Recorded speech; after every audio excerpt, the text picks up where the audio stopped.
warahmatullahi wabarakatuh. Alhamdulillahi rabbil alamin. Nahmaduhu wa nasta'inuhu wa nastaghfiruh wa na'udzu billahi min syururi anfusina wa min sayyiati a'malina. May yahdihillahu fala mudilla lahu wa may yudlil fala hadiya lahu. Asyhadu an la ilaha illallah wahdahu la syarika lah wa asyhadu anna Muhammadan abduhu wa rasuluh, amma ba'.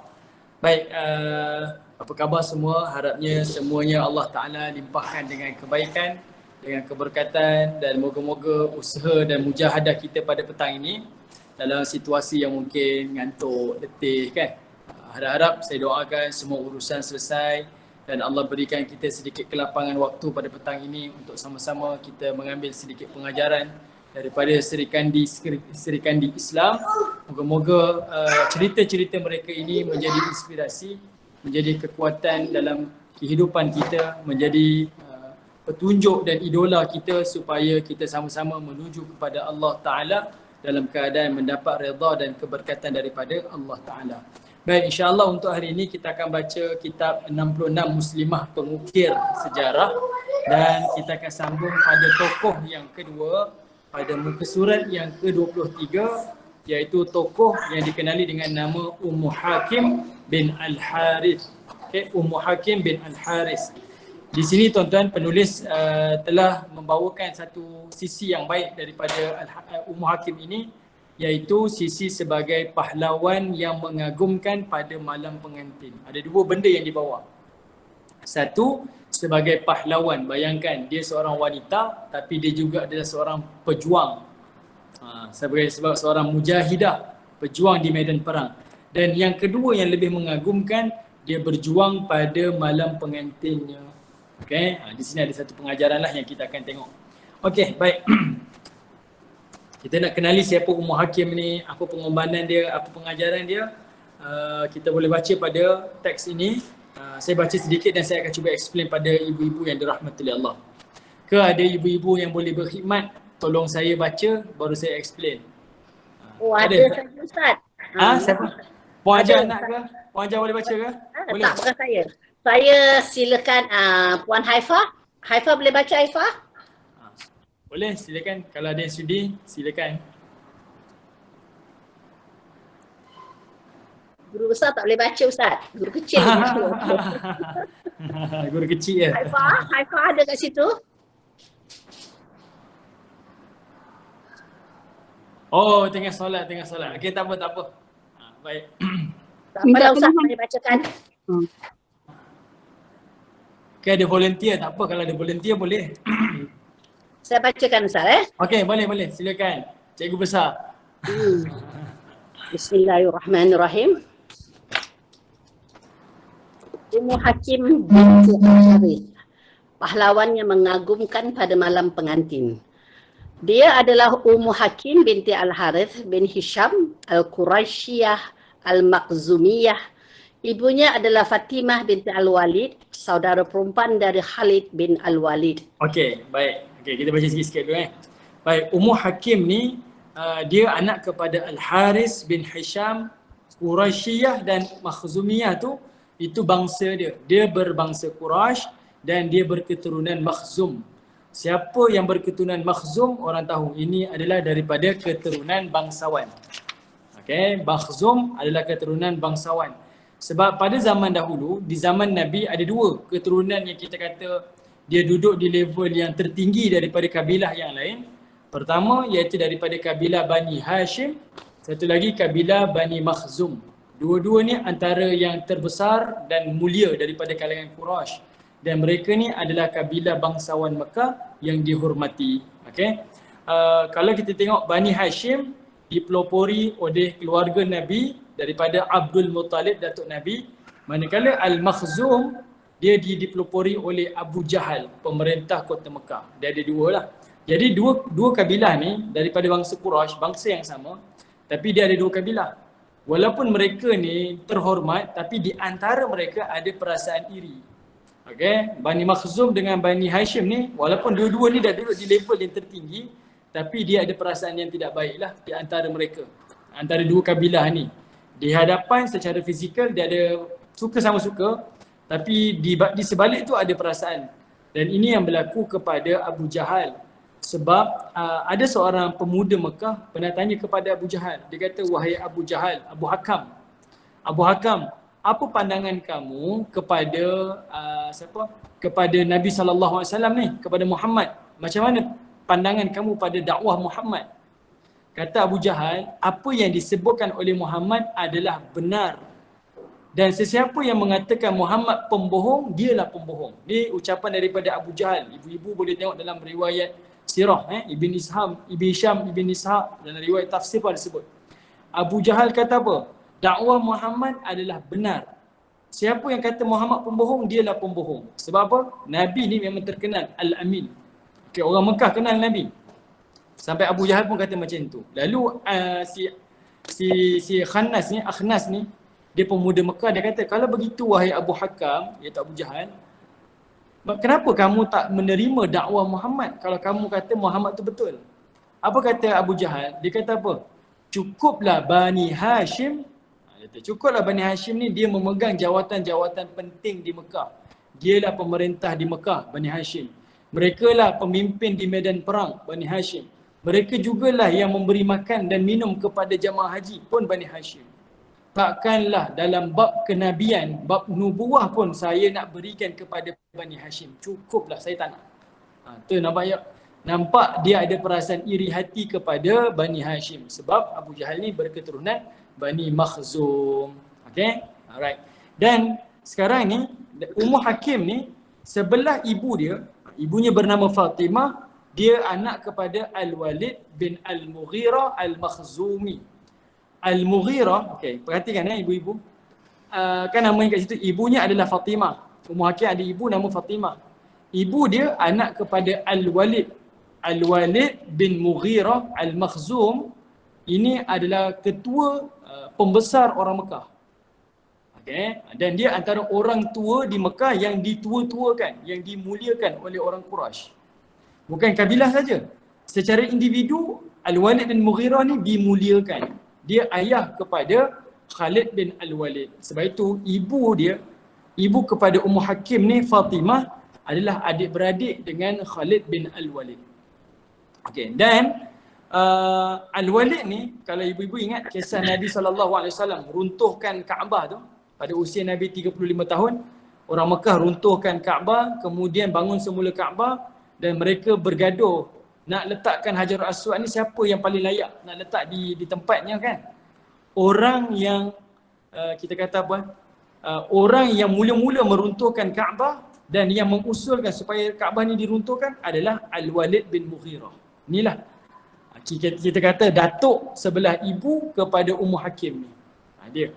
Dialah yang mula-mula runtuhkan Kaabah dan dialah yang memberi cadangan untuk runtuhkan Kaabah. Dan dialah yang memberi cadangan, adik-beradik dia juga yang memberi cadangan memilih Nabi SAW yang menjadi orang yang akan membuat keputusan mengangkat Hajarul Aswad dan letakkan di tempat asalnya. Ini Al-Walid bin Al-Mughirah Al-Makhzumi. Dan masa Nabi SAW nak dibunuh di dalam kota Mekah, kan Nabi ni diancam bunuh sampailah Nabi berhijrah, siapa yang bagi cadangan? Al-Walid bin Al-Mughirah Al-Makhzumi. Dia juga yang memberi cadangan. Dan dia juga masa Nabi mulakan dakwah secara terbuka, Nabi nak start berdakwah ni, orang Mekah ni dia risau dua perkara daripada Nabi. Pertama, dia orang mula berkata-kata, macam mana kita nak berhadapan dengan orang Mekah sedangkan kita telah memberikan satu pengiktirafan, kalau kita kata macam Datuk Syed lah, saya dah berikan satu gelaran kepada Muhammad dengan gelaran Al-Amin, paling terpuji, paling mulia, tak pernah berbohong. Sekarang Muhammad sampaikan dakwah, macam mana kita nak kata pada orang Mekah Muhammad ni pembohong? Kedua, sekarang ni macam mana kalau jemaah haji datang ke kota Mekah, macam mana kita nak cakap dengan jemaah haji jangan dengar dakwah Muhammad sebab Muhammad ni pembohong? Itu pun datang daripada cadangan Al-Walid bin Mughirah Al-Makhzumi. Saya nak bagi sampai kepada tuan-tuan, ibu-ibu yang dirahmati Allah. Ummu Hakim ni dia bukan datang daripada keturunan biasa-biasa. Dia bukan orang-orang kecil di kota Mekah, tapi daripada keturunan bangsawan Mekah. Bapa-bapa mereka, datuk-datuk mereka, adik-beradik dia sendiri pun adalah orang-orang yang dimuliakan di kota Mekah. Mendapat tempat di kota Mekah. Itu. cerita tentang Ummu Hakim. Dan sudah tentulah dia adik-beradik, ibu dia adalah adik-beradik dengan Khalid bin Al-Walid, seorang tokoh besar di dalam tentera Islam. Okey, berikutnya Puan Hajah, boleh sambung? Baik Ustaz. Sejarah telah menuliskan untuk kita tentang kisah Ummu Hakim sebagai seorang pahlawan yang mengagumkan pada malam pengantinnya bersama Khalid bin Sa'id. Kerana sebelumnya dia adalah isteri dari Ikrimah bin Abi Jahal. Dia masuk Islam sebelum suaminya, iaitu pada peristiwa Fatu Mekah. Ketika dia masuk Islam, suaminya melarikan diri ke Yaman. Maka dia pun meminta izin kepada beliau untuk pergi mencari suaminya. Maka dia pun meminta jaminan keamanan bagi suaminya dari Rasulullah sallallahu alaihi wasallam. Lalu dia meminta izin kepada beliau untuk pergi mencari suaminya. Rasulullah sallallahu alaihi wasallam pun mengizinkannya sehingga dia berhasil membawa suaminya kembali. Lalu suaminya masuk Islam dan terbunuh sebagai syahid di medan perang. Kemudian dia dinikahi oleh Khalid bin Sa'id dan pernikahan ini memiliki kisah yang menarik.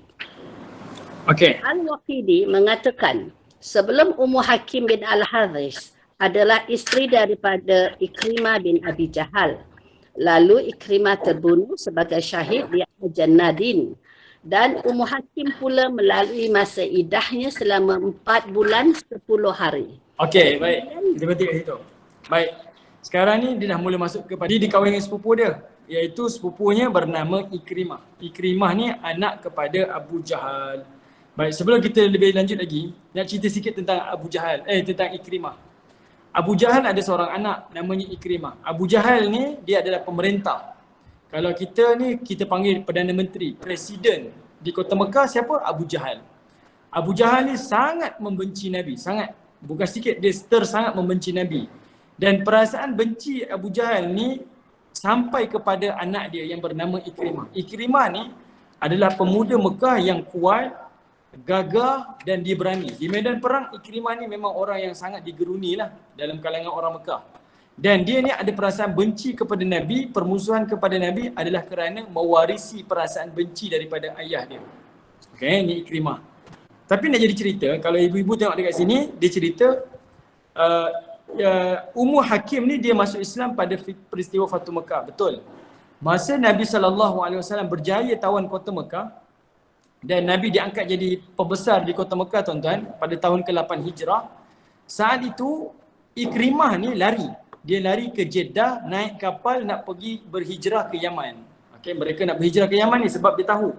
Sebab Ikrimah tahu kalau dia duduk dekat Mekah boleh jadi Nabi akan menuntut bela. Sebab sebelum ni dialah macam-macam rancangan nak membunuh Nabi, semuanya datang daripada Ikrimah. Okay, Ikrimah ni. Jadinya bila Nabi menang dalam peperangan di dalam penawanan Kota Mekah, jadi Ikrimah ni lari. Dengan niat Nabi tak dapat tangkap dia, Nabi tak dapat apa-apakan dia lah. Tapi saat tu tuan-tuan, isterinya yang bernama Ummu Hakim ni masuk Islam. Dia telah berbai'ah dengan Nabi sebab Nabi bagi tawaran. Siapa yang nak masuk Islam, bagi tahu. Saya akan terima pengislaman dan saya akan maafkan seluruh rakyat di Kota Mekah. Ini Nabi SAW.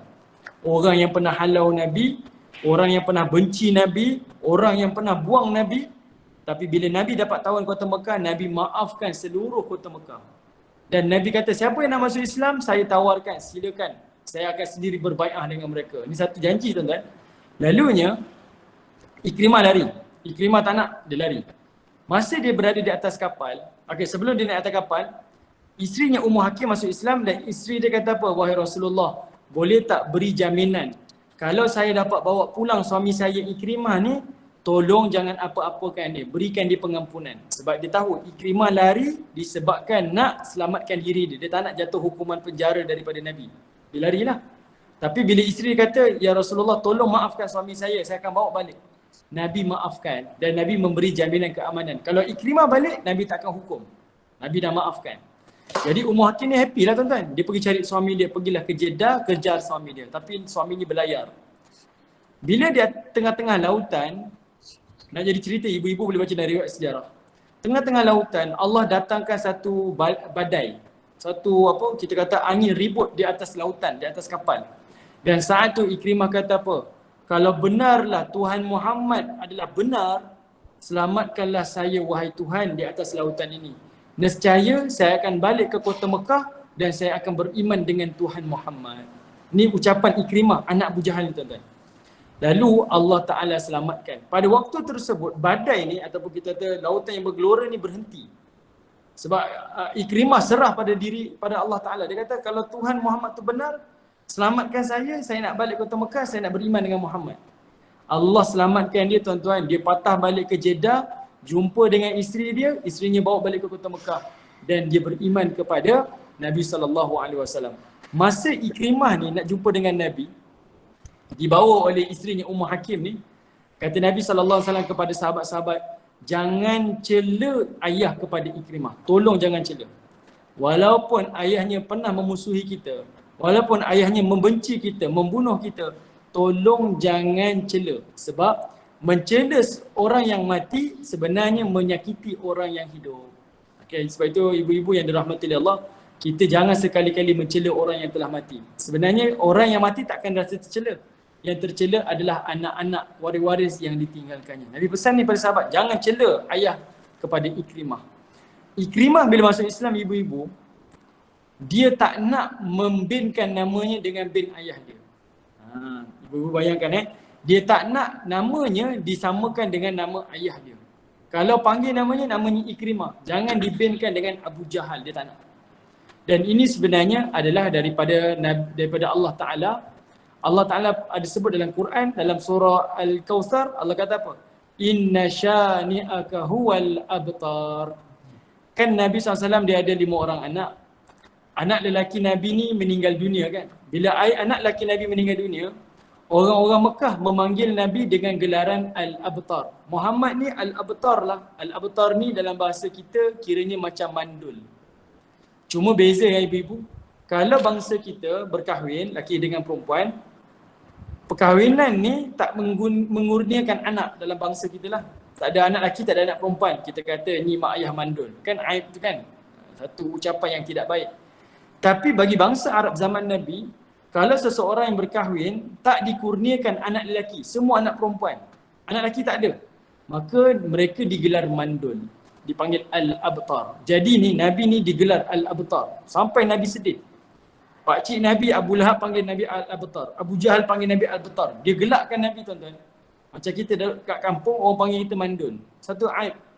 Dan masa Nabi dalam kesedihan, Allah turunkan surah Al-Kawthar. Okay, Puan Suraya muka surat 23. Allah turunkan surah Al-Kawthar tu. Inna a'tainakal kawthar fasalli li rabbika wanhar. Inna syani'aka huwal abtar. Kata Anas bin Malik, masa Nabi terima wahyu ni, Nabi senyum. Okay, sebab Allah janji, Inna syani'aka huwal abtar. Siapa yang membenci kamu wahai Muhammad, yang memanggil kamu Al-Abtar, mandul, dialah yang mandul. Kenapa ibu-ibu? Kata para ulama tafsir kita, walaupun Nabi tak dikurniakan anak lelaki, tetapi sampai ke hari ini dan pada zaman kita hari ini, semua orang mengaku dan menisbahkan dirinya dengan Nabi SAW. Kamu siapa ya? Saya ni keturunan Nabi. Ramai kan kata macam ni, saya ni keturunan Nabi. Kamu ni siapa ya? Saya ni umat Nabi SAW. Semua orang nak nisbahkan dirinya dengan Nabi. Sedangkan budaya Arab zaman tu, sesiapa yang tak ada anak lelaki, dia tak ada waris lah. Dia adalah tercela. Dia adalah hina. Tapi Allah kata tak. Walaupun kamu tak ada anak lelaki wahai Muhammad, tapi kamu ada orang yang akan sentiasa menyebut-nyebut nama kamu. Tapi tidak kepada Abu Jahal dan juga Abu Lahab. Kenapa? Abu Jahal dengan Abu Lahab ni, setelah dia mati, tak ada orang nak nisbahkan nama mereka dengan nama Abu Jahal dengan Abu Lahab. Termasuklah Ikrimah ni, anak kandung Abu Jahal. Dia pun masuk Islam, dia tak nak namanya dibinkan dengan nama ayah dia. Bahkan hari ni kalau ibu-ibu pergi ke Mekah ke pergi Madinah, tanyalah pada siapa. Siapa keturunan Abu Jahal? Siapa keturunan Abu Lahab? Tak ada seorang pun yang akan mengaku. Kalau tanya saya, ada tak orang berketurunan Abu Jahal? Jawapannya ada. Ada tak orang yang berketurunan Abu Lahab? Jawapannya ada. Tapi tak ada orang yang nak mengaku dia ni berketurunan Abu Jahal ataupun Abu Lahab. Dan itulah orang yang mandul yang sebenarnya. Inna syani'aka huwal abtar. Okey. Baik, Ikrimah ni ibu-ibu, satu cerita dia lah. Ni bekas suami dia. Ikrimah ni bila dia masuk Islam, dia adalah orang yang paling mencintai Al-Quran. Dia adalah sahabat Nabi yang paling tekun baca Quran. Setiap hari dia akan baca Quran, baca. Bahkan kalau dia baca, dia akan kata apa? Dia akan, habis baca Quran dia akan kata, hadza kalamu rabbi, hadza kalamu rabbi. Ini kata-kata Tuhan aku ni, ni kata-kata Tuhan aku. Habis baca Quran, Ikrimah ambil Quran, lalu dia kucuk je ni. Dia kucuk. Ni kan budaya kita tuan-tuan, ibu-ibu yang dirahmati Allah. Kan kita selalu buat macam tu. Kita kucuk dada kan. Ini bukan yang dilakukan oleh Nabi, tapi ini yang dilakukan oleh Ikrimah bin Abu Jahal. Dan Nabi tak larang. Okay, sebab dia adalah seorang sahabat yang sangat mencintai Al-Quran. Dan di sinilah luar biasanya sahabat-sahabat Nabi, sebab mereka ni asalnya orang yang paling membenci Nabi, membenci agama Islam. Tapi bila dia beriman, berubah. Merekalah menjadi orang yang paling mencintai Nabi dan merekalah orang yang paling mencintai Islam. Bahkan mereka sanggup korbankan nyawa mereka semata-mata untuk mempertahankan dan meninggikan Islam. Subhanallah, daripada pembenci akhirnya jadi pecinta. Sampai sanggup berjihad untuk menegakkan agama Islam. Pendek cerita ibu-ibu yang dirahmati oleh Allah. Masa ibu-ibu baca kan, Ikrimah ni anak Abu Jahal ni dia syahid di Ajnadin. Ajnadin ni adalah di wilayah selatan negara Syria hari ni. Kalau ibu-ibu tengok, Ajnadin ni adalah dalam peperangan Yarmouk. Yarmouk ni kalau tengok peta, dia berada di utara Jordan. Utara Jordan di selatan Syria. Ada satu tempat namanya Bukit Golan. Bukit Golan ni dia dah duduk di wilayah Israel. Okay, hari inilah ni cerita hari ni. Duduk di wilayah Israel. Kalau ibu-ibu pergi ke Jordan ataupun Syria pada hari ini, ibu-ibu boleh tengok ada satu tapak dia dah buat. Dan di situ di lokasi peperangan Yarmouk. Kerajaan Madinah di bawah pemerintahan Umar berperang dengan kerajaan Rom. Ini kerajaan Rom. Rom ni dia ada dua kerajaan. Satu Rom Timur di Syam, satu lagi Rom Barat, di Eropah. Rom Timur tu kalau ibu-ibu pergi ke Syria, pergi Lebanon, pergi Jordan, ibu-ibu boleh tengok lagi tinggalan-tinggalan kerajaan Rom. Ada lagi Colosseum. Macam stadium dia, istana-istana dia, tiang-tiang Roman yang ibu-ibu nampak di Rom tu ada dekat bumi Syam, di bumi Arab. Ni cerita dia kat sinilah. Okey, masa peperangan Yarmouk ni, Ikrimah ni dia nak pergi serang. Dia nak pergi serang tentera-tentera Rom ni. Masa diserang ni ibu-ibu, dia kata dia sebut, kalau dahulu saya menyerang Muhammad dan agama Islam daripada seluruh penjuru, hari ni demi Tuhan, demi Allah, saya akan mempertahankan agama Islam daripada setiap penjuru. Dan dia terus berlari masuk ke medan perang sampailah dia syahid dalam peperangan ni. Masa dia syahid, sahabat-sahabat kata apa? Pada tubuh badan Ikrimah ni ada lebih kurang 70 ke 80 bekas tikaman pedang. Maksudnya apa? Dia ni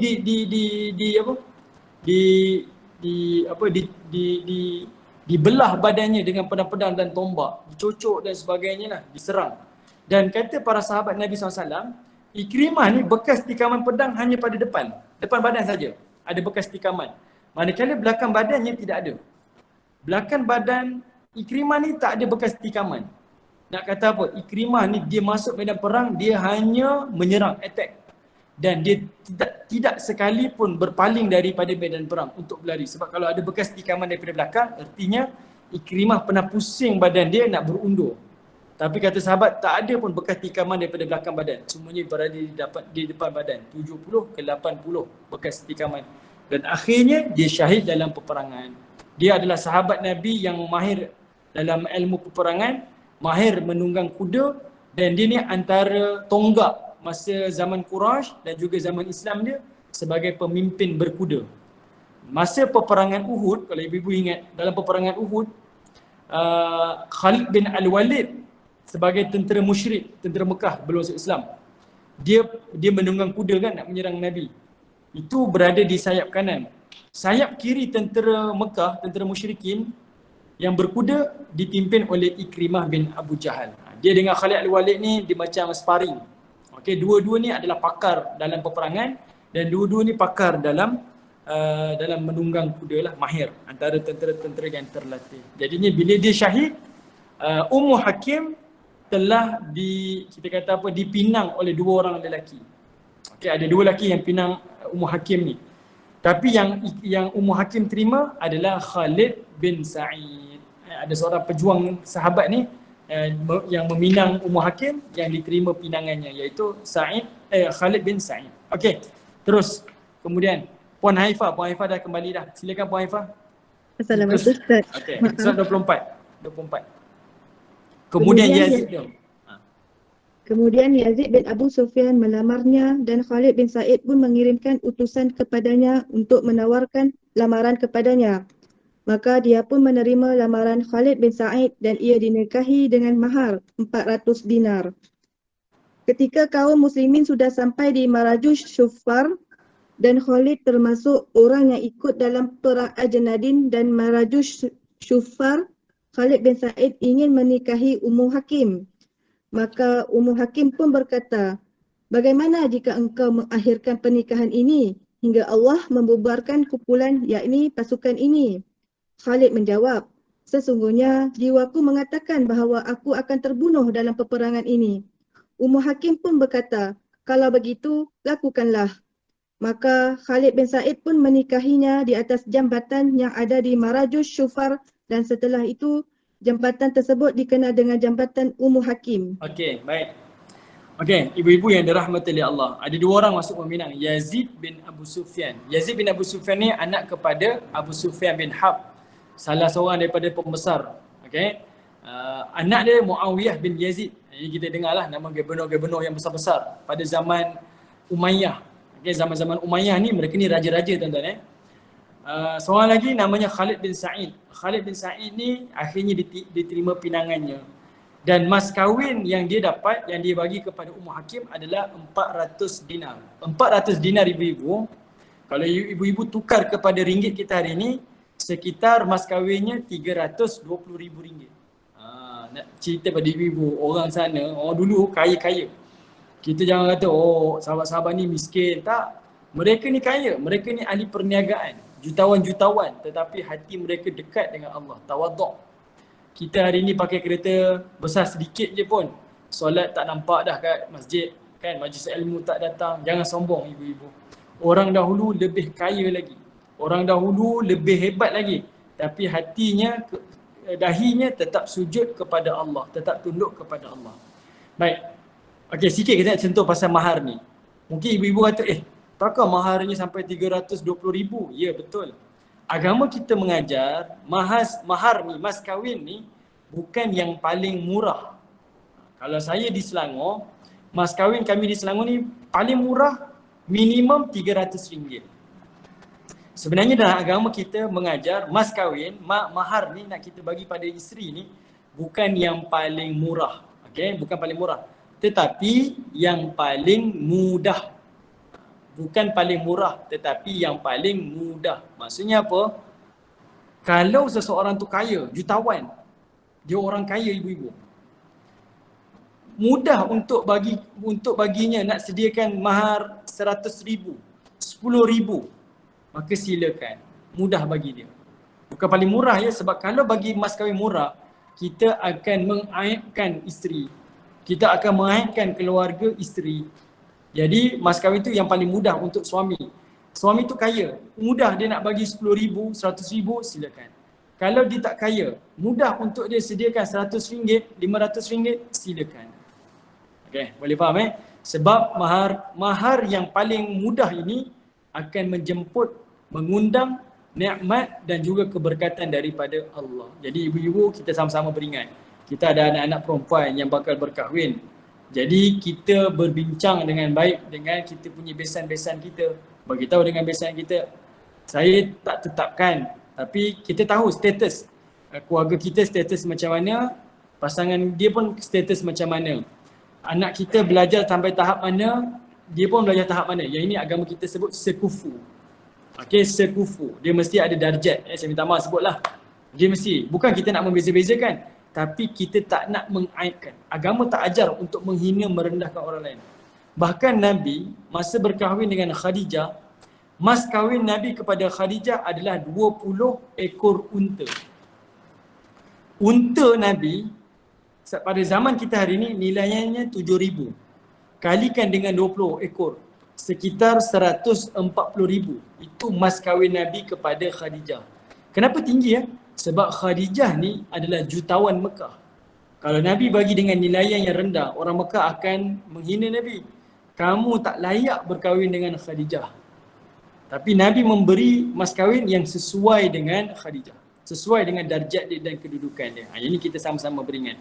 Tapi agama mudah kata yang mudah, bukan yang paling murah. Yang paling mudah. Mudah untuk suami sediakan. Tak membebankan dan tak menzalimi. Okey. Baik, sekarang kita dah masuk cerita dia. Macam mana permulaan dia? Dia berkahwinlah dengan Khalid bin Sa'id. Perkahwinannya ada di Marajus Syufa. Marajus Syufa ni adalah satu wilayah di Syam, di Syria pada hari ini. Okay, satu lokasi itu tempat peperangan. Masa itu adalah peperangan tentera Islam dengan kerajaan tentera Rom. Okay, peperangan tu. Dan peperangan ni sampai kerajaan Rom berundur. Nak cerita tentera Islam sangat kuat. Rom tu adalah kerajaan raksasa. Seolah-olahnya macam Malaysia nak berperang dengan Amerika. Satu kerajaan besar. Okay, satu kuasa besar, kuasa kita kata kuasa veto pada zaman hari ini. Rom masa itu besar, berperang dengan tentera Islam. Jadinya pada hari tersebut Khalid bin Sa'id ni meminang Ummu Hakim dan Ummu Hakim ni rela. Dan ada dialog dekat situ. Sebab dia kata apa? Perkahwinan ni nak sampai mana? Masa muda dia lah, perkahwinan kita ni nak sampai mana? Awak tengah berjuang. Kita dalam di medan perang ni. Boleh jadi kita akan syahid. Jadi masa tu kata Khalid bin Sa'id ni, dia kata apa? Jiwa aku ni akan terbunuh dalam peperangan. Dia dah rasa ada insting, saya ni akan terbunuh dalam peperangan ni. Ketika itu Ummu Hakim kata apa? Kalau macam tu okeylah kita bernikah. Pelik kan? Sebab kalaulah kita dengar suami kita, bang kita nak kahwin bang. Kalau abang meninggal tak payah kahwin. Saya jadi badu lepas ni. Kan? Saya jadi janda. Apa yang saya dapat? Tapi zaman dulu tuan-tuan, seorang wanita dia berbangga bersuamikan dengan suami pejuang. Dia berbangga dengan suami yang matinya sebagai syuhada. Jadi bila suaminya kata, saya rasa saya akan mati dalam peperangan ni, dia kata kalau begitu jom kita nikah sekarang. Jom kita nikah. Sebab dia memang wanita-wanita zaman tu sangat berbangga dengan suami yang berjuang di jalan Allah. Bezakan dengan wanita-wanita hari ni, saya minta maaf bukan ibu-ibu. Tapi orang-orang muda hari ni lah. Suami nak pergi kerja, janganlah pergi kerja, duduklah dengan saya. Dia halang-halangnya. Okey? Dia halang-halangnya suaminya nak pergi bekerja, pergi berjuang, pergi berdakwah. Suami isteri dia kena satu pemikiran. Dia mesti ada satu jiwa. Okey, dia mesti ada satu misi yang sama. Baru dia akan jadi sama. Okey, dia saling sokong menyokong lah. Okey. Kemudian mereka pun mengangkat nikahnya di atas satu jambatan. Nak ceritanya, ya Allah, mereka ni sambil berperang, sambil ketika itu nak bernikah, maka ala kadar saja bernikah di atas satu jambatan. Ibu-ibu boleh Google. Jambatan tu dikenal sebagai Jambatan Ummu Hakim. Ada sampai hari ini. Okey, diabadikanlah kisah mereka. Okey, kemudian sambung lagi. Silakan. Lalu Khalid pun melaksanakan walimah pernikahannya. Dia mengundang sahabat-sahabatnya dan menjamu mereka. Namun sebelum mereka selesai menyantap hidangan, pasukan Romawi datang menyerang. Lalu salah seorang di antara mereka maju dan mengajak berduel. Maka Khalid bin Sa'id pun maju dan bertanding dengannya hingga terbunuh. Okey, kejap. Baik. Bila dah bernikah, tengah habis bernikah ada majlis walimah kan, majlis makan-makan. Masa tu tiba-tiba ada serangan hendap daripada kerajaan Rom. Tiba-tiba mereka datang buat serangan hendap. Bila berlaku saja, perkara pertama yang dia buat iaitu perang duel. Okay. Perang duel tu, duel dekat situ adalah merujuk kepada perang tanding, one by one. Zaman tersebut, budaya dia iaitu berperang secara one by one. Sebelum berlaku perang terbuka, mereka akan perang one by one. Dan ini bertujuan untuk membina motivasi. Okey, macam dalam peperangan Nabi pun macam tu juga. Sebelum berlakunya perang Uhud, perang Badar, perang Khandaq, mereka akan perang one by one dan ini disebut sebagai perang duel. Dan perang ni berlaku sekitar, kalau tak silap saya, dalam tahun yang ke-15 kenabian. Tahun yang ke-15 Hijrah. Nabi wafat tahun 11 Hijrah dan peristiwa ni, perang ni berlaku tahun 15 Hijrah. Okey, sambung. Melihat hal tersebut, Ummu Hakim langsung mengikat baju pengantinnya. Bahkan masih ada bekas wewangian padanya. Dia pun ikut bertempur dalam peperangan dahsyat yang berlangsung di atas sungai tersebut. Kedua pasukan bertempur dengan gagah, berani dan saling menyerang dengan pedang. Pada hari itu, Ummu Hakim berhasil membunuh musuh dengan menggunakan tiang pasak dari tenda yang digunakannya untuk bermalam pertama dengan Khalid. Okey, baik. Sekarang ibu-ibu perhatikan dekat sini. Bayangkan bila suaminya terbunuh, maka ketika itu kata pengarang Ummu Hakim terus ikat baju pengantin dia.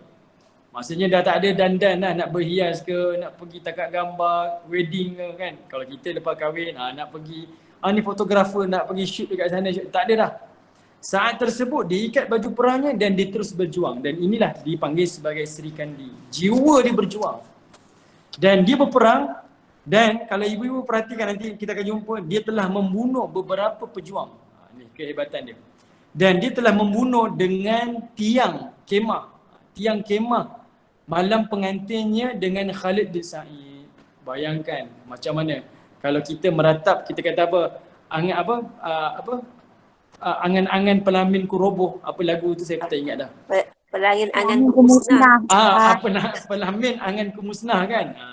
Kita kata yang ini pejuang Islam ni, pelamin dia tu bukan pelamin lah. Tiang kemah dia, malam pengantin dia tu yang mungkin dah dihiasi, mungkin dia dah membayangkan kita akan bahagia dengan pasangan kita.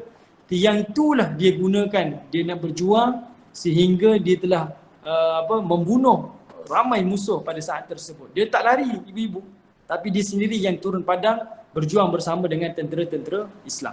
Okay, ini semangat, kita boleh nampak semangat dia. Okey, sambung. Seorang pengantin berperang pada malam pengantinnya. Sungguh keberanian dan kekuatan yang luar biasa. Renungkanlah wahai saudariku. Sang pengantin wanita itu membela agamanya dalam menghadapi musuh-musuh Islam dari kalangan bangsa Romawi serta menunjukkan keberanian dan kekuatan yang telah membuatnya berhasil membunuh 7 orang laki-laki Romawi. Padahal dirinya adalah seorang wanita yang lemah secara fizik, namun menjadi kuat kerana keimanannya terhadap Rabb-nya. Okey, baik. Nampak wanita tak dinafikan. Secara fizikal kita nampak lemah.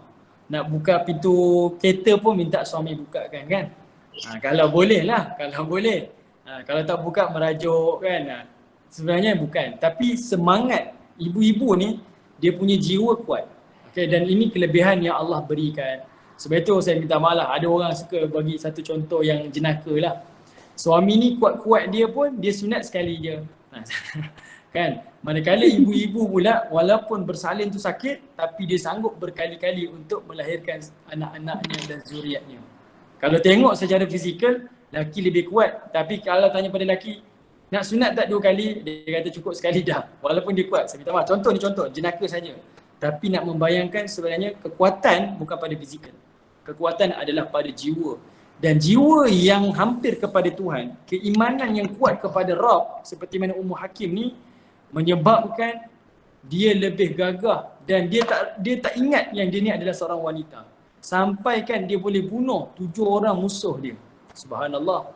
Dan dia sedang berperang pada malam pengantinnya. Lagi hebat, subhanallah. Dan ini adalah satu perkara yang kita kena belajar. Dan musuh yang dia bunuh bukan musuh biasa. Bila dikatakan dekat sini adalah bangsa Rom, kalau ibu-ibu pernah tengok satu filem yang 300 tu, yang dia kata Sparta tu. Orang-orang Rom yang pakai, dia tak kalung bunga dia atas kepala tu, dia pakai selempang putih, ala-ala macam skirt, kemudian badan mereka yang tegak-tegak tu. Mereka ni adalah bangsa kerajaan Rom yang memang dilatih untuk berperang, untuk dijadikan sebagai tentera. Tapi mereka mati di tangan seorang Sri Kandi Islam. Subhanallah.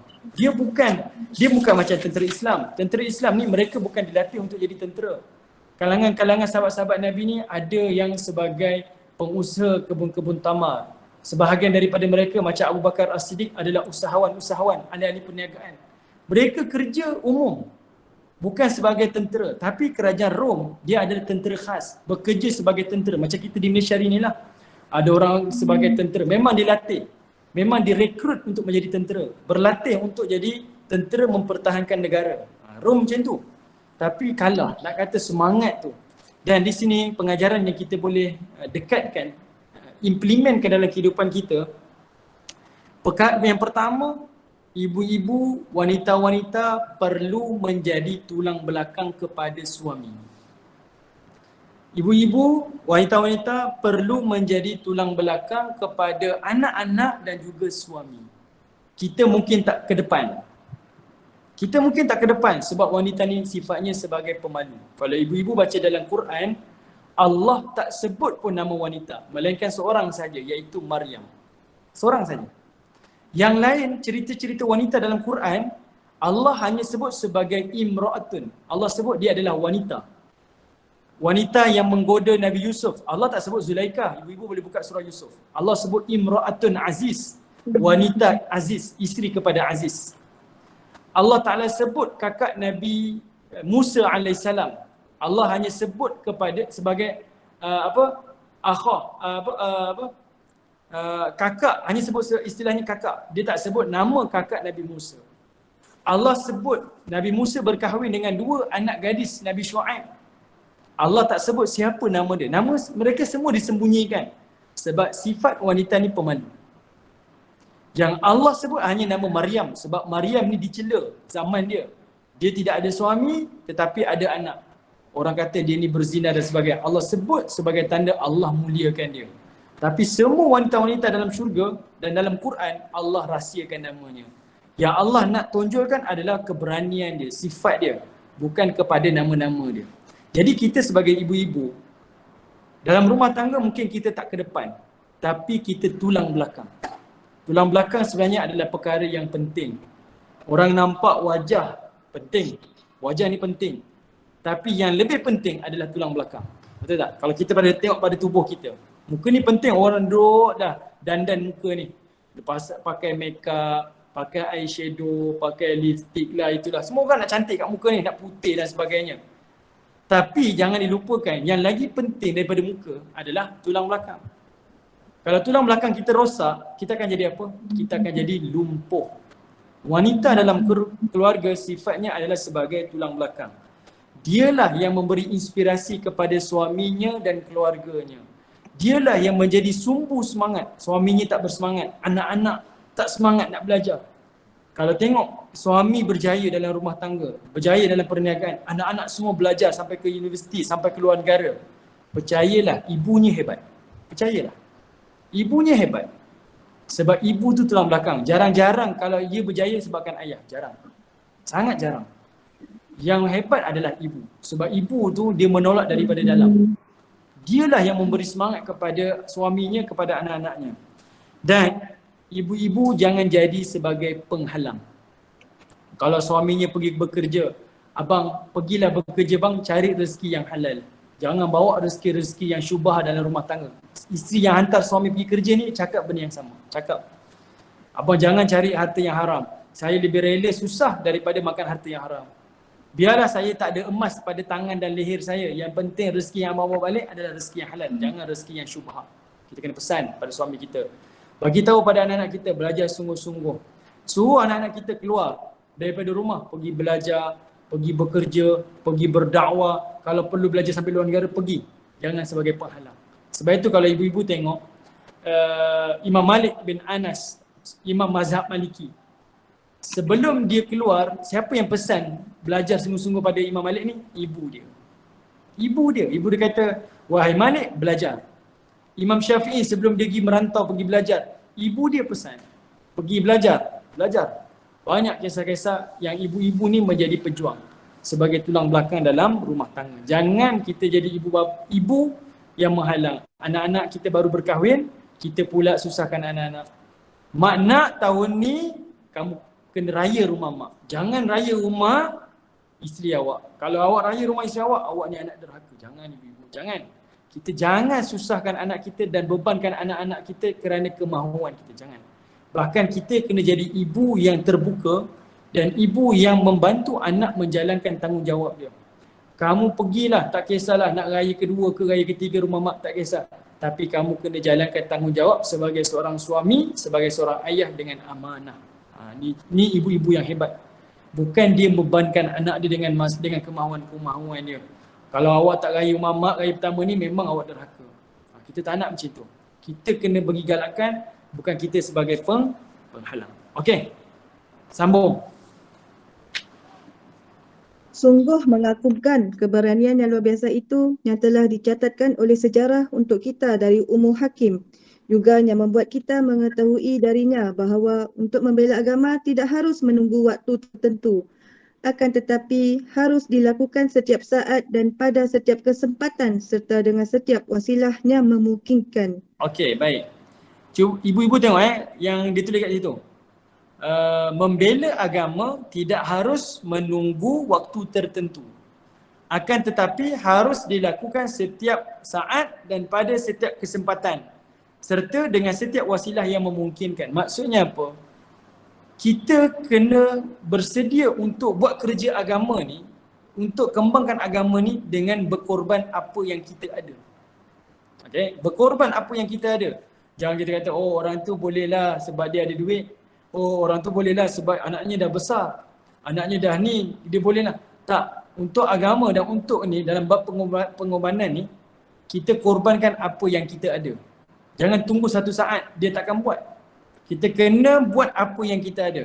Saya ada macam ni, saya ada rezeki macam ni, saya ada kekuatan macam ni, kita gunakan. Misalnya hari ni, saya tak bekerja, saya suri rumah, saya tak ada itu, tak ada ni. Tapi kita ada apa? Kita ada media sosial. Di media sosial kita ceritalah tentang agama. Hari ni saya dapat belajar cerita tentang Ummu Hakim. Buat sedikit nota, jadikan status di Facebook kita. Kita cerita tentang dakwah.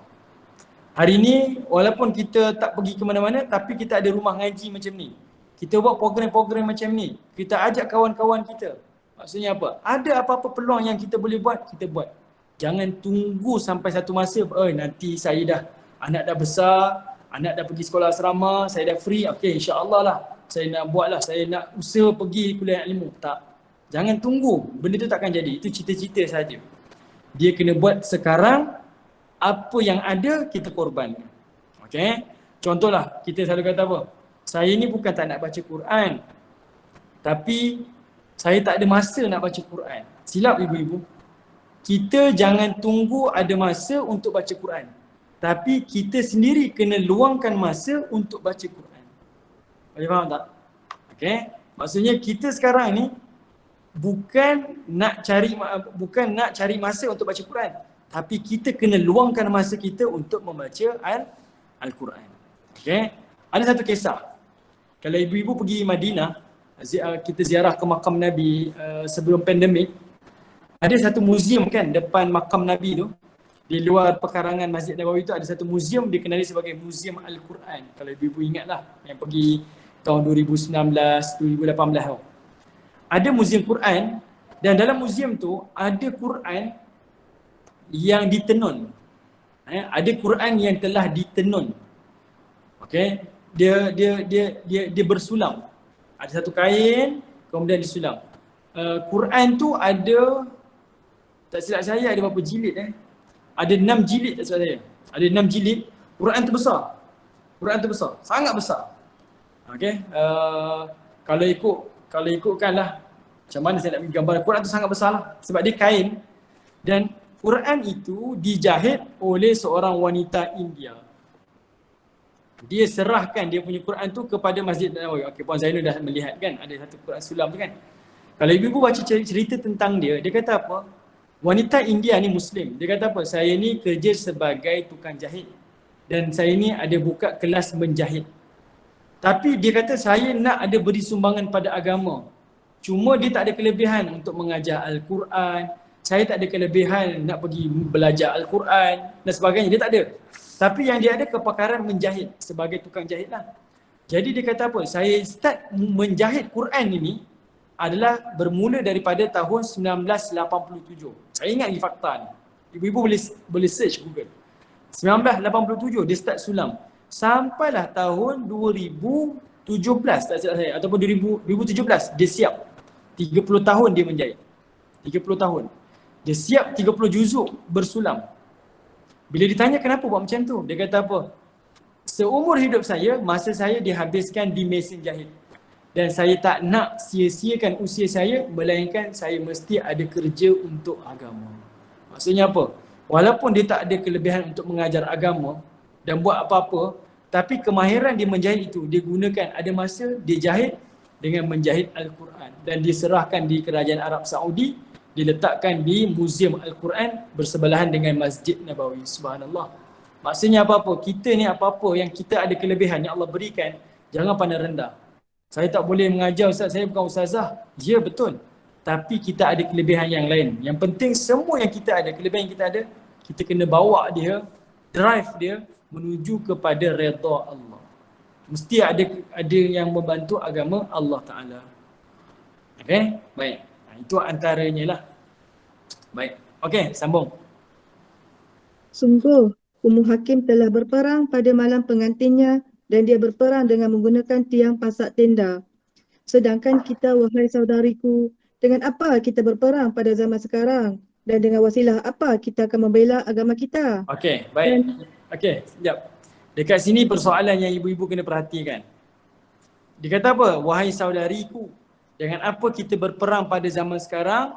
Dengan wasilah apa yang kita akan membela agama kita? Kita tanya pada diri kita, apa yang saya dah buat untuk agama saya? Apa yang telah saya korbankan untuk agama saya? Ini persoalan yang kita kena tanya pada diri masing-masing. Saya pun tanya pada diri saya. Apa yang saya dah buat untuk agama saya dan apa yang saya telah korbankan untuk agama saya? Bila kita tanya macam ni, dia akan timbul satu muhasabah dan kesedaran. Sebenarnya kita tak pernah buat apa-apa untuk agama. Kebiasaan kita buat sesuatu tu adalah untuk kepentingan kita, bukan untuk kepentingan agama. Apatah lagi anak-anak kita hari ni, generasi-generasi yang baru ni, sibuk dengan apa ibu-ibu? Dia bukan sibuk lagi dengan urusan-urusan lain, sibuk dengan TikTok. Saya minta maaf saya sebut. Saya tak salahkan, media sosial ni dah jadi perkara yang biasa dalam budaya hari ni. Semua orang ada akaun media sosial, Facebook ke, Instagram ke, Twitter ke, TikTok ke. Tapi kita kena gunakan medium-medium ni untuk agama. Berjuang untuk agama, bukan untuk kita. Berapa ramai anak Melayu kita rosak di TikTok dengan menari-menarinya. Dulu kita tak nampak orang menari macam tu. Kita tak nampak orang tergedik-gedik macam tu. Hari ni nak jual makanan pun menari, nak cakap tentang agama pun menari. Dia automatik. Sebab apa? Sebab saya tak tahulah apa istilah dia. Dia dah ada dia punya pattern dia kan. Tekan button ni, kena lagu macam ni, muzik macam ni, nak menari macam ni. Dia automatik. Akhirnya semua menjadi fitnah. Sekarang kita tanya, tengok kisah Ummu Hakim ni, berjuang mengorbankan nyawanya, perkahwinannya untuk agama, korban untuk agama. Kita tanya, kalau saya dah kembali pada Allah hari ni, saya nak kata apa dengan Allah? Allah berikan saya macam-macam nikmat. Apa yang saya dah buat untuk agama saya? Apa yang saya dah korbankan untuk agama saya? Duit, usaha, titik peluh, masa saya, kita boleh tanya. Kita tanya pada diri kita. Okey. Kemudian sambung.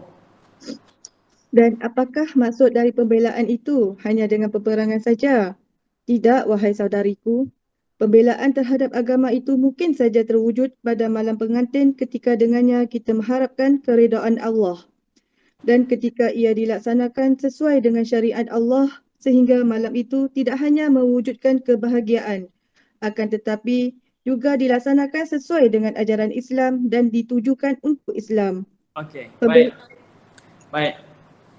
Mudahnya ibu-ibu yang dirahmati oleh Allah, dalam kehidupan ni kita buat sesuatu perkara adalah dengan mengharapkan redha Allah. Apa-apa yang kita buat, sebelum kita buat sesuatu tu kita tanya, apa yang saya buat ni Allah redha ataupun tidak? Kita kena buat. Kita kena tanya, saya kalau buat macam ni Allah redha ataupun tidak? Sebab hari ni apa yang kita buat biasanya kita akan tanya, apa yang orang kata? Saya buat perkahwinan biasa-biasa je, saya takutlah nanti orang kata anak saya ni, orang kata itulah ini. Kita duk fikir apa orang kata. Kali ni kita tukar. Apa-apa yang kita buat, apa ya Allah kata? Apakah Allah redha ataupun tidak? Ini persoalan yang sentiasa kena dalam kepala kita. Barulah apa yang kita buat, apa tindakan kita ni akan lurus. Akan Allah redha. Saya cerita pada ibu-ibu ada satu kisah. Ni nak cerita, setiap kita ni kena korbankan syahwat kita. Keinginan kita kerana Allah. Barulah namanya kita ni betul-betul ikut Allah. Saya dah bagi contoh kan sebelum ni kan. Orang yang kena korbankan syahwat ni, barulah disebut sebagai pecinta Allah Ta'ala. Sebab selagi mana kita tak korbankan jiwa kita, tak korbankan nyawa kita, tak korbankan keinginan kita, selagi tu kita tak akan dapat mencapai kecintaan yang sempurna. Kita pun sebut love is blind kan, cinta itu buta. Buta apa? Buta daripada pengorbanan, buta daripada kesengsaraan, buta daripada kesusahan. Jadi selagi mana kita tak berjuang, tak berkorban, tak susah kerana sesuatu yang kita cintai, selagi tu kita tak dipanggil sebagai orang yang mencintainya. Jadi kita sendiri kena korbankan keinginan kita. Macam mana sahabat-sahabat Nabi, peminum-peminum tegar, mereka ni semua peminum tegar arak ni. Bila Allah kata haram arak, mereka pecahkan semua tempayan arak yang ada dekat kota Madinah. Tak ditinggalkan walaupun setitis, sedangkan mereka beli arak tu dengan harga yang mahal. Mereka nak minum arak. Tapi kalau Allah kata haram, haram. Mereka takkan minum pun. Berbeza dengan kita hari ini. Allah dah kata rokok haram, shisha haram kan, saya sebut sebelum ni kan. Vape haram. Tengok berapa ramai lelaki di luar sana, pasangan kita di luar sana, anak-anak kita di luar sana. Dengar haram, tapi masih lagi buat macam ni, isap lagi tanpa segan silu, sedangkan fatwa dah kata haram. Kita lebih mengutamakan keinginan kita lebih daripada kemahuan dan keinginan Allah Ta'ala. Kita kena belajar korbankan keinginan kita, syahwat kita kerana Allah. Dan ini baru dinamakan sebagai cinta. Baru dinamakan sebagai berkorban. Okey, sambung. Pembelaan terhadap Islam pun dapat dilakukan melalui dasar-dasar ajaran Islam yang diajarkan kepada anak-anak kita dengan harapan akan menjadi tentera-tentera Islam yang akan membela Islam dan mengibarkan benderanya. Pembelaan terhadap Islam pun dapat dilakukan dengan amar makruf nahi mungkar serta menarik simpati orang-orang terhadap agama Allah pada zaman di mana kerosakan telah tersebar luas di setiap tempat. Okey, baik. Ayat ni kita rasa nak membela Islam ni mesti kena jadi tentera-tentera Islam. Sebenarnya kita bukan nak cerita pasal berperang. Berperang dekat sini dalam masyarakat kita hari ni adalah untuk membentuk jati diri sebagai seorang Muslim. Kita tak nak jadi anak-anak Muslim yang lemah. Okey? Di dalam media sosial kita paling lantang. Mengata orang, menghina orang, mengutuk orang. Tapi realiti penakut. Kita tak nak. Islam ajar nak membina jati diri. Kalau kata berjuang, berjuang. Kalau kata berkorban, berkorban. Saya suka, saya pernah pergi ke Padang Indonesia. Saya pergi ke perkampungan Hamkah di Padang Indonesia. Saya tanyalah masa kami pergi berziarah ke satu tempat tu namanya Rumah Gadang kan. Rumah yang besar, yang cantik tu, muzium tu. Antara yang dikatakan orang-orang Minang ni terkenal dengan budaya yang dia terap daripada kecil. Dia kata apa? Orang-orang dahulu, kalangan orang-orang Minang, anak-anak yang berusia start 6 tahun di Bukit Tinggi. Ni kalau Bukit Tinggi tu tempat pelancongan lah. Okay? Dia kata umur 6 tahun, 7 tahun ni, anak-anak lelaki dia akan pisahkan. Anak-anak lelaki dah mula duduk di surau. Dia kata anak-anak lelaki dah mula duduk di surau. Tujuan dia apa? Belajar silat, belajar agama. Dia tak duduk dekat rumah dah.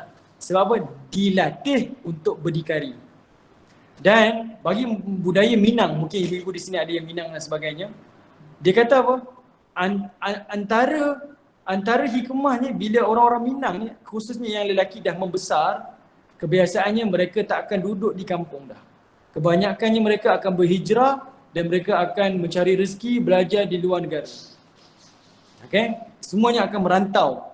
Dan itu adalah satu perkara yang bagus. Sebab bila kita merantau, kita membina jati diri kita. Kita lebih berani. Tapi kita rasa malu hari ni, anak-anak lelaki tak boleh bekerja kuat. Basuh pinggan dekat dapur pun tak boleh. Nak mengharapkan dekat ibu dengan mengharapkan dekat anak-anak perempuan yang lain. Saya paling tak suka, saya minta maaf. Saya paling tak suka dan sangat-sangat pantang. Dan ini yang mak saya ajar. Walaupun kamu lelaki, kalau ada tetamu, kamu juga kena hidangkan minuman kepada tetamu. Kalau tak ada kakak, kamu juga yang kena hidangkan makanan, buat air dan sebagainya. Jangan harapkan anak-anak perempuan. Anak-anak hari ni, lelaki khususnya, nak kata ke depan tak boleh, nak tolong ibu di dapur pun tak boleh, urus rumah tangga pun tak boleh, nak pergi suruh bekerja jauh sedikit pun tak boleh. Lebih manja daripada anak perempuan. Ni realiti. Sebab dimanjakan sendiri oleh ibu bapa. Kadang-kadang sibuk dengan gamenya lagi.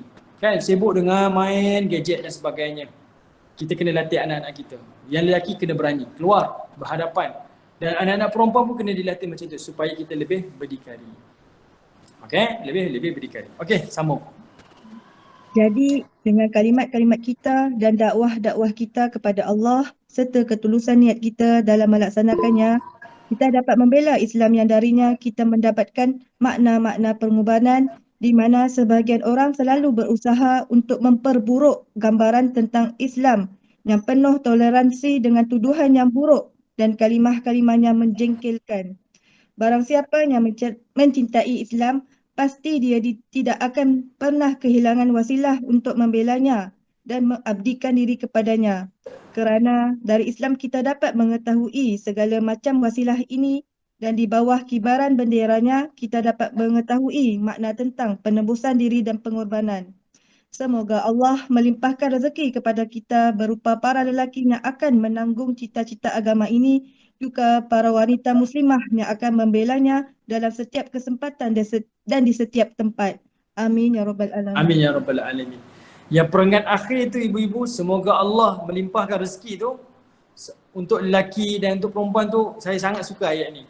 Sebab kita sekarang ketandusan, kekeringan anak-anak lelaki yang berjiwa pejuang, yang ada sifat keberanian untuk agama, kita tak ada.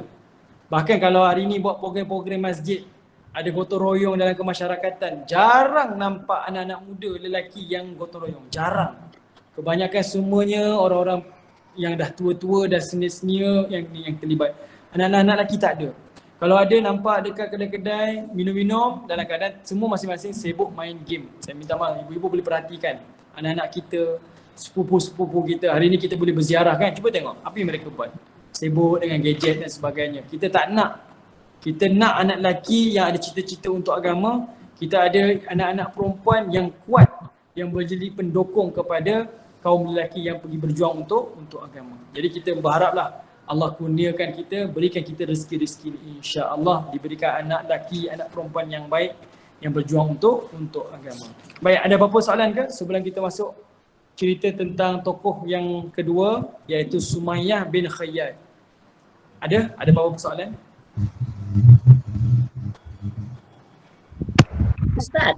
Ustaz, Ya. kita nak pandang dalam zaman Nabi, dalam era Nabi dulu dengan era sekarang ni kan Ustaz, mestilah corak pembelaan terhadap agama Islam berlainan kan Ustaz? Yep. Dari segi keimanan dan juga daripada segi ukhuwah masing-masing. Tetapi kan Ustaz, dalam era-era masing-masing ni, kita juga tak boleh lupa tentang perjuangan kita untuk menegakkan syiar kan? Antaranya kalau saya contohkan, kalau dalam zaman Nabi dulu, fisabilillah merupakan salah satu daripada cabang utama untuk membela Islam, menegakkan Islam. Tapi dalam sekarang ni kita tak mampu untuk menceburkan diri dalam fisabilillah. Apa yang kita boleh melalui pena kita, melalui tenaga kita, melalui hubungan sesama manusia dalam penyebaran kasih sayang. Contohnya macam baru-baru ini dalam keadaan COVID, kita masing-masing semua berebut-rebut untuk ambil bahagian membantu para asnaf fakir kan Ustaz? Betul. Apakah itu sebagai satu pembelaan untuk Islam? Okey. Baik. Kalau disebut pembelaan dalam bentuk Islam ni sebenarnya luas, maksudnya sangat luas. Betul, usaha-usaha kita tengok NGO semua berebut-rebut. Musim-musim PKP baru-baru ni kita boleh tengok ramai orang keluar memberi bantuan kepada golongan-golongan yang susah. Itu satu pendekatan yang sangat baik, sangat baik. Tetapi pembelaan dan perjuangan fisabilillah ni lebih luas. Kalau zaman Nabi mereka berjuang dengan senjata sebab mereka diserang, diancam, mereka dihina. Hari ni kita berjuang tak menggunakan senjata, tapi kita berjuang dengan ilmu. Kita nak kita menjadi umat yang dimuliakan. umat yang terhormat, maka kitalah kena pergi ke pentas dunia, pergi berjuang dengan kita memiliki ilmu. Antara kita boleh tengoklah, kalau ibu-ibu perasan di media sosial banyak ada 2-3 contoh. Ramai anak-anak Melayu di luar sana berjaya kan di luar negara dalam bidang electrical lah, dalam bidang kimia, di universiti-universiti luar negara. Mereka memberi ucapan-ucapan. Walaupun mereka hanya nampak berdiri di atas pentas memberikan ucapan, tapi perhatikan, bila seorang anak Melayu memakai tudung dan dia yang paling bijak, itu kan menunjukkan satu perjuangan dia. Orang akan menjadi kagum. Siapa dia ni dalam keadaan berfashion seperti itu, namun dia lebih cemerlang daripada anak-anak yang lain, bangsa-bangsa yang lain. Kat situ kita boleh nampak. Sebab kebiasaan yang kita boleh tengok, bila mereka yang merantau ke luar negara, berjaya, mula dah berubah gayanya, gaya cakapnya, kan, gaya fashionnya, semua berubah. Sebab katanya nak selari dengan ni. Tapi mereka yang ada identiti agama ni, pergilah mana-mana, campaklah mana-mana. Dia tetap dengan identiti agama dia. Dia bawa dengan imej agama dia. Tapi dia berjuang dengan kepandaian dia, dengan ilmu dia, dengan bakat dia. Yang ini kita nak. Kalau yang baru-baru ni, contohlah di Olimpik. Kan Olimpik. Kita kata Olimpik ni ialah perjuangan yang berbentuk sukan lah. Tapi nak beritahu umum. Bila nak kata menang dalam Olimpik dalam lomba lari, nak kena, mesti pakai yang ketat. Mesti kena pakai yang singkat. Apa salahnya kita berjuang, tunjukkan perjuangan kita. Saya pakai tudung, saya pakai yang tutup aurat pun saya boleh menang dan saya boleh jadi juara dunia. Yang ini yang kita nak tonjolkan. Sebab kita kena faham, perjuangan kita berbeza dah. Perjuangan orang lain dalam bentuk yang berbeza-beza. Dan semuanya kena membawa ke arah yang sama. Kita nak tonjolkan inilah agama kita. Kita nak tonjolkan inilah yang saya dapat daripada agama. Yang itu yang kita nak. Tapi hari ni tuan-tuan, kadang-kadang saya sedih macam saya bekerja. Kadang-kadang bila ada company yang ada orang Melayu bekerja dengan orang-orang Cina, ada orang Cina kata apa? You tak payah solat lah, susah lah. You solat nanti you curi tulang. Dia kata. Kenapa? Yelah solatnya 3 minit ke 5 minit. Tapi orang-orang kita bila rehat, nak pergi solat, dia rehat sampai 30 minit. Orang tak nampak agama kita ni hebat. Bahkan orang cela agama kita. Kamu kata nak pergi solat ni, bukan solat ni 30 minit buang masa, dia kata. Bukan salah agama kita. Bukan sebab solat salah. Tapi cara kita melaksanakan agama tu salah. Orang bagi peluang laksanakan dan jadi amanah. Tapi hari ni kita jadi ni. Yang ini yang kita tak nak. Yang ini kita tak nak.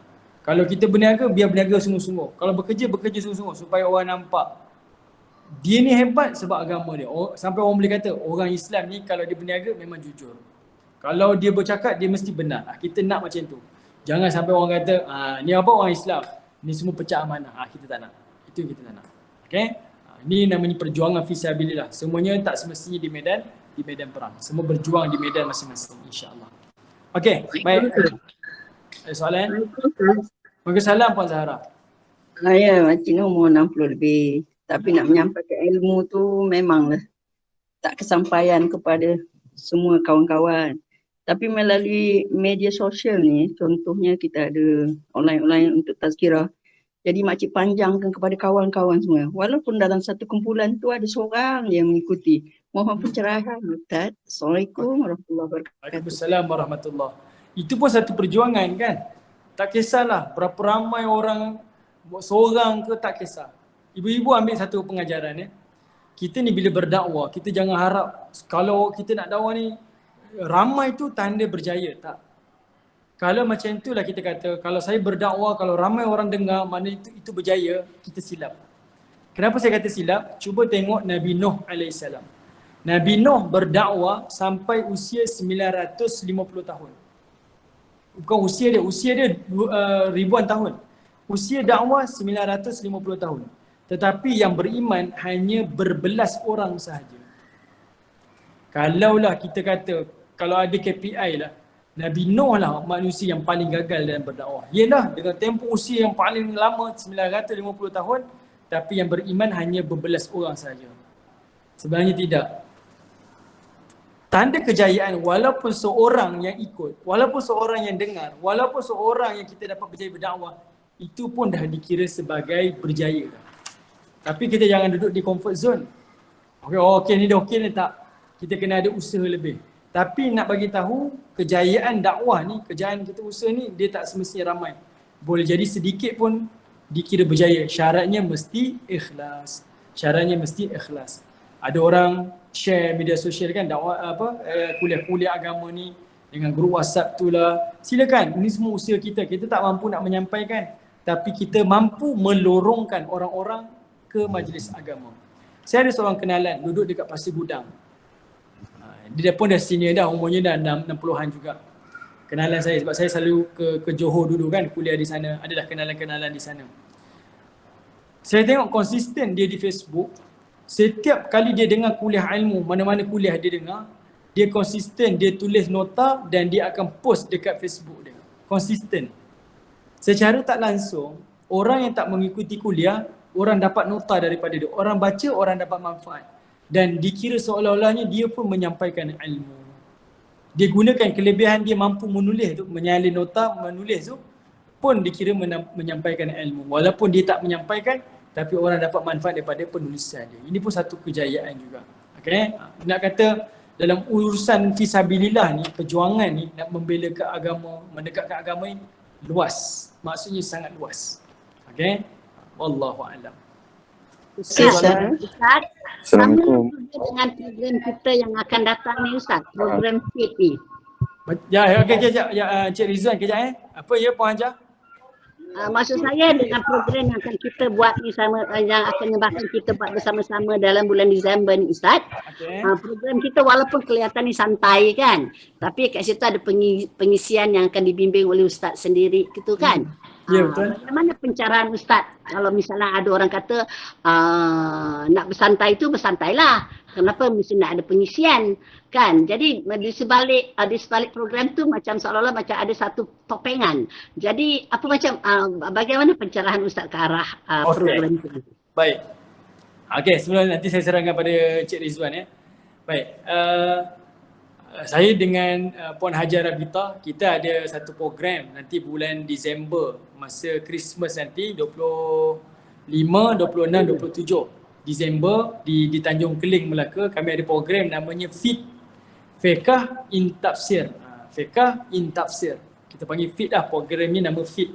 Program ni santai sebab kita buat di luar, kita ada lebih macam ice breaking lah. Mungkin kenalan-kenalan, kita bergaul. Tapi dalam masa yang sama, kita ada pengisian ilmu. Mungkin ada orang kata apa, kalau nak santai-santailah kan, kenapa ada pengisian? Sebenarnya agama ni ataupun belajar ni dia tak terhad. Tak terhad di masjid, tak terhad di dalam kelas, di dalam dewan kuliah, tak terhad. Dia boleh jadi umum. Dan ini boleh tengok pada hadis-hadis Nabi SAW. Ada masa Nabi berjalan, tengah-tengah berjalan tu sahabat kata apa? Kami pernah berjalan dengan Nabi SAW, lalu Nabi menyampaikan satu hadis daripada ini, sekian Nabi baca. Nak bagi tahu apa? Ada kesempatan-kesempatan yang Nabi buat bersama-sama dengan sahabat, tup-tup Nabi akan selitkan dengan cerita-cerita dakwah. Misal pernah Nabi SAW ni diludah atas tangan dia. Tengah-tengah sembang-sembang dengan kawan, Nabi ludah, kemudian Nabi tekan tangan Nabi SAW. Jari Nabi dekat air liur Nabi tu, di atas tapak tangan Nabi.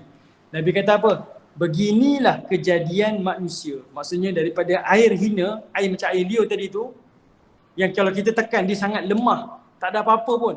Tapi Allah Ta'ala boleh bangunkan, boleh cipta manusia daripada air macam tu, kemudian jadi manusia yang boleh berfikir, yang boleh memakmurkan alam, yang boleh ada emosi, ada perasaan dan sebagainya. Nabi nak bagi tahu setiap situasi ni ibu-ibu yang dirahmati oleh Allah, semuanya boleh belajar. Jadi kita ambil kesempatan. Mungkin ada orang dia takut nak pergi belajar dalam kelas-kelas kan sebab tak biasa. Mungkin dengan pendekatan macam ni kita beri kelapangan kepada orang lain yang mungkin rasa selesa dan sebagainya. Kita jangan tengok diri kita lah. Kita tengok mungkin kesempatan-kesempatan kepada orang lain. Mungkin dengan cara nanti kita solat di tepi pantai, sambil-sambil solat kita tengok lautan, ataupun kita tengah duduk-duduk kemudian kita tengok bintang-bintang, kita baca surah Al-Buruj kan, surah bintang. Allah Ta'ala bersumpah dengan bintang ni. Kita bercerita dengan pandangan kita. Allah bercerita tentang langit, Allah bercerita tentang waktu duha. Kita tengok waktu duha, kita cerita, benda tu lebih sampai, kan? Orang kata apa? Santai tapi sampai. Santai tapi sampai. Okey, saya serahkan Encik Rizwan, mungkin ada soalan ke? Silakan Encik Rizwan. Okey, Assalamualaikum. Waalaikumsalam. Okey, dari segi perbuatan percakapan kita, okey, yang dikatakan redha Allah tu, saya masih belum faham lagi. Sebabnya, jika perbuatan kita kerana Allah Ta'ala, kita tidak boleh menunjuk, kita tidak boleh macam mana? Nampak dengan orang. Macam mana tu? Maksudnya apa? Maksud redha Allah tu? Maksudnya macam dari segi dakwah kita. Macam contoh kita siarkan program-program dakwah apa semua kan. Tapi ada lagi yang menganggap diri kita macam nak menunjuk, takbur, iya. Itu yang kadang-kadang macam yang Ustaz cakap. Nanti apa orang kata kan. So bagaimana tu? Okay. Baik. Alright. Kita nak buat baik tapi kita risau nanti orang kata kita baik, kan? Kita nak buat kerja agama tapi risau nanti orang kata kita menunjuk-nunjuk pula. Satu je. Kita kena cerita tentang agama ni, kita bercakap benda baik bukan semestinya kita baik. Tapi kita cakap benda yang baik ni, moga-moga kita berusaha untuk menjadi baik. Okay? Tak semestinya orang cakap benda baik ni, dia ni baik. Tak. Boleh jadi kita sedang berusaha, masing-masing sedang melatih diri, mengusahakan diri untuk jadi baik. Jadi kita cerita benda-benda yang baik. Yang kedua pula, salah satu tanda kita buat satu ibadah tu kerana Allah, kita tak akan terkesan dengan kata orang lain. Misal macam ni, kita bercinta dengan si fulan ni. Kerana sayang kepada dia, kita jadi pekak telinga. Kamu nak cakap apa, cakaplah. Kamu kata dia tak cantik ke, dia itu ke, dia ini ke, saya tak peduli. Yang penting, dia saya sayang. Betul tak? Kita rasa perasaan macam tu. Awak cakaplah apa-apa pun, saya tak kisah. Macam itulah kalau kita dah mula cintai Allah, mula dah mengikhlaskan ibadah kita kepada Allah. Awak katalah saya riak ke, awak katalah saya itu ke, saya tak kisah. Sebab apa yang saya buat, saya tahu. Saya buat ni kerana Allah. Okay? Bila kita dah sampai ke darjat ni, insya-Allah itu namanya ikhlas. Kita dah mula tak termakan dengan kata-kata orang. Tapi bila kita buat sesuatu, tetapi dalam masa sama kita rasa kata-kata orang tu memberi kesan kepada kita, mungkin masih lagi belum sebenar-benar ikhlas dalam perjuangan lagi lah. Belum kita betul-betul ikhlas lagi. Okay, sebab kalau betul-betul ikhlas, kita dah tak peduli dah. Orang katalah, saya tak kisah. Yang penting saya tahu apa yang saya buat ni adalah kerana Allah. Okay, memang saya ni buat kerana Allah. Dan kita tahu, kalau kita buat tu sampai menatakan riak, takabur, sombong, tinggalkan. Kalau ada perasaan itu, tuan-tuan, kita tinggalkan. Sebab itu perasaan yang akan merosakkan ibadah kita. Okay? Wallahualam. Ustaz, kitab yang akan kita garap nanti pada masa tu kan Ustaz, ensiklopedia akhlak Rasulullah tu, saya dah go through, saya dah tengok dan saya dapati pendekatannya amat sangat berbeza Ustaz. Ya, saya rasa dia agaknya menunjukkan kehebatan editornya sendiri ke apa tu Ustaz? Cara penyampaian dia, saya tahu editornya Ustaz sendiri dan saya nampak macam dia lebih mudah difahami sebab dia ada hadis, dia ada doa-doa kan, dia ada ayat-ayat Quran. Dan cuba boleh Cik Ustaz terangkan sedikit kepada peserta-peserta saya yang ada di dalam talian hari ini tentang kitab tersebut. Okey. Baik, nanti kitab ni, ensiklopedia akhlak Rasulullah ni kitab yang saya karang dan saya sendiri editor dalam kitab ni bersama dengan ada 4 lagi sahabat kami. Kitab ni dia bercerita tentang akhlak Rasulullah dan pendekatan dia, kita buat pendekatan yang sangat santai sebab yang kita nak angkat adalah berkaitan tentang akhlak. Okey, berkaitan tentang akhlak. Akhlak ni adalah perkara yang paling utama dalam kehidupan sebenarnya. Akhlak ni adalah benda yang paling utama dalam kehidupan dan itu yang Nabi sebut. Sehingga Nabi sebut apa? Ana bu'istu liutammima makarimal akhlak. Nabi kata apa? Aku diutuskan oleh Allah adalah untuk menyempurnakan akhlak, kata Nabi. Aku diutuskan oleh Allah ke dunia ni untuk menyempurnakan akhlak. Kenapa? Sebab akhlak ni adalah kesan daripada iman dan amal. Kalau kita bayangkan satu pokok, iman ni adalah akar kepada pokok. Kalau imannya kukuh, maksudnya akar satu batang pokok ni kukuh. Daripada akar yang kukuh akan mendatangkan dahan yang kukuh. Dahan tu adalah amal. Dahan yang kukuh, akar yang sihat akan menghasilkan buah yang manis, iaitu akhlak. Jadi kalau seseorang Muslim, akhlaknya teruk, percakapannya kotor, budi bahasanya tiada, dia ada masalah kepada akhlak dia. Daripada iman dan takwa dia. Mesti ada masalah. Dan seorang Muslim yang beriman, dia mesti ada kesan kepada akhlak dia. Dan ini Nabi sebut dalam satu hadis, kata Nabi, "Man kana yu'minu billahi wal yaumil akhir." Siapa yang beriman pada Allah dan hari kiamat, kata Nabi, cirinya dia tak akan menyakiti hati jiran. Nabi ulang kali kedua, kata Nabi, siapa yang beriman kepada Allah dan hari kiamat, falyukrim dhaifah, dia akan muliakan tetamunya. Ketiga, kata Nabi, siapa yang beriman kepada Allah dan hari kiamat, falyakul khairan aw liyasmut, dia akan cakap benda yang baik ataupun berdiam diri. Kalau tuan-tuan tengok pada hadis ni, riwayat Bukhari, 3 benda Nabi kata. Siapa yang beriman pada Allah dan hari kiamat, kata Nabi, kesan dia akan muliakan tetamu, dia akan tidak akan menyakiti jiran, dia akan bercakap benda yang baik. 3 kesan orang yang beriman pada Allah adalah akhlak. 3 ni akhlak kan? Muliakan tetamu, akhlak. Bercakap benda yang baik, akhlak. Tak menyakiti hati jiran adalah akhlak. Itu kesan dia, kesan. Okay, jadi pendekatan yang kita akan bincang nanti dalam program kita nanti, tuan-tuan, ibu-ibu yang dirahmati Allah, adalah untuk membentuk akhlak kita, membentuk adab kita seperti mana adab dan akhlak Nabi SAW. Akhlak ni dia adalah benda yang sangat moderate tau. Kita tak nampak. Kalau kita terlebih, dia akan jadi macam ni. Kalau kita terkurang, kita akan jadi macam ni. Dia di tengah-tengah, satu garisan halus. Contohlah, kita dalam bab berbelanja, kita jangan terlalu kedekut. Ekstrim, tak nak berbelanja, kita jadi kedekut. Ekstrim suka berbelanja, kita akan jadi membazir. Tapi Nabi ajar kita duduk di tengah-tengah, moderate. Jangan terlalu kedekut, jangan terlalu membazir. Dekat situ adanya akhlak. Dekat situ adanya akhlak. Okay? InsyaAllah nanti kita akan bincang lagi panjang nanti dalam majlis kita. Hotel homestaynya cantik, tepi pantai. Puan Hajar Rabitah minggu lepas dia dah pergi dah, bercuti dekat sana. Tengok pantai, dia kata memang pantai yang cantik lah, dia pun dah booking dah. Jadi kalau tuan-tuan nak sertai, ayuh. Kita pun tak ramai buka peserta dalam majlis ini. Dah program bulan Disember nanti, insya-Allah. Okey, baik. Saya serahkanlah pada Puan Hajar Rabitah. Puan Zaliah ada sana, insya-Allah. Jumpa nanti kita. Ustaz, silakan Ustaz tutup dengan doa Ustaz. Okey, baik, insya-Allah kalau tak ada soalan kita akan akhiri dengan doa. Bismillahirrahmanirrahim. Alhamdulillah Rabbil Alamin. Wassalatu wassalamu ala ashrafil anbiya wal mursalin wa ala alihi wa sahbihi ajma'in. Allahumma ighfir lana dhunubana wa liwalidina warhamhum kama rabbawna sighara wal jamil muslimin wal muslimat wal mu'minin wal mu'minat al ahya'i minhum wal amwat. Allahumma ahyina bil iman wa amitna bil iman wa syurna bil iman wa adkhilna jannata mal iman birahmatika ya arhamar rahimin.